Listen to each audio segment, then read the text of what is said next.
Indonesia Emas 2045, bisa saja Indonesia menjadi negara yang lebih maju lagi dan lebih unggul lagi bila dua faktor ini, institusi politik dan ekonomi lebih kuat, atau bisa jadi Indonesia seperti beberapa prediksi orang luar mengatakan akan menjadi negara yang fail atau gagal.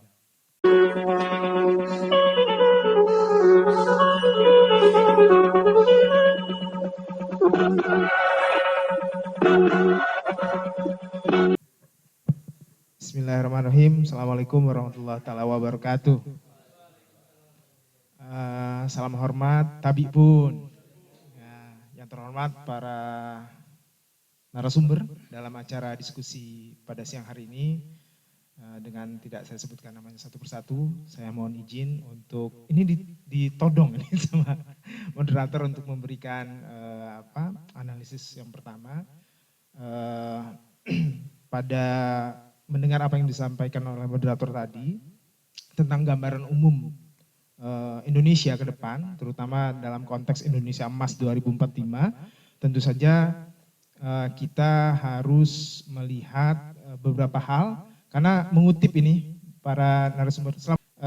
Saya mengutip dari tadi pengantarnya sudah diantarkan dengan sangat luar biasa oleh Bang Heri Wardoyo. Saya mengutip dari sebuah buku lama. Buku ini karangan dari dua orang, satu orang Turki, satu orang Inggris, namanya James Madison, dan satu lagi Arçelimoglu, orang Turki. Judul bukunya adalah Why Nation Failed, Mengapa Negara Itu Gagal. Dalam konteks Indonesia mungkin ini sangat tepat. Buku itu meneliti beberapa negara yang dijadikan contoh, Afrika Selatan, China, Korea Selatan, Korea Utara, dan juga ada beberapa negara lain di Eropa bagian timur. Kenapa negara gagal dalam konteks buku ini? Ada dua penyebab. Pertama adalah lemahnya institusi ekonomi, yang kedua adalah lemahnya institusi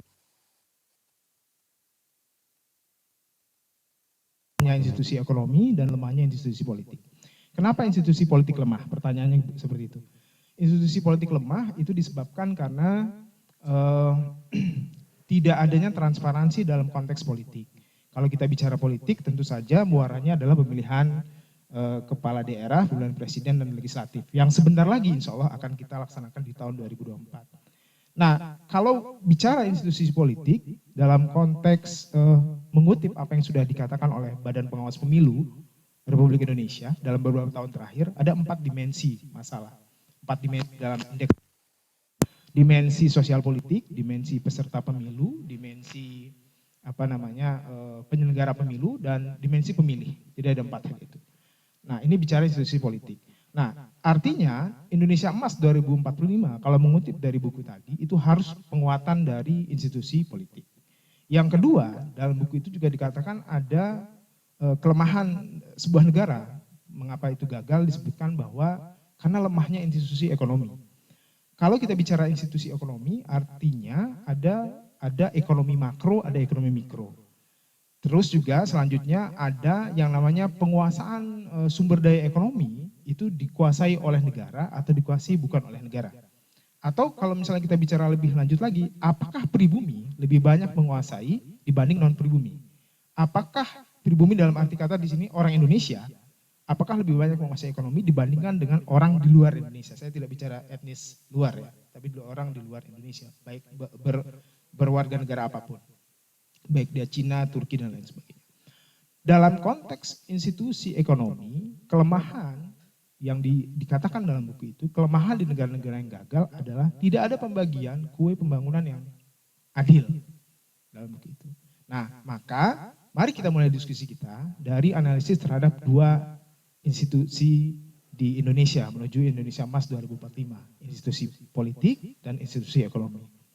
Nah, menjelang pemilihan presiden tentu saja ini menjadi sebuah wacana yang sangat sangat hangat mungkin diperdebatkan dan juga mungkin dianalisis bahwa mungkin saja Indonesia Emas 2045 bisa saja Indonesia menjadi negara yang lebih maju lagi dan lebih unggul lagi bila dua faktor ini, institusi politik dan ekonomi lebih kuat, atau bisa jadi Indonesia seperti beberapa prediksi orang luar mengatakan akan menjadi negara yang fail atau gagal.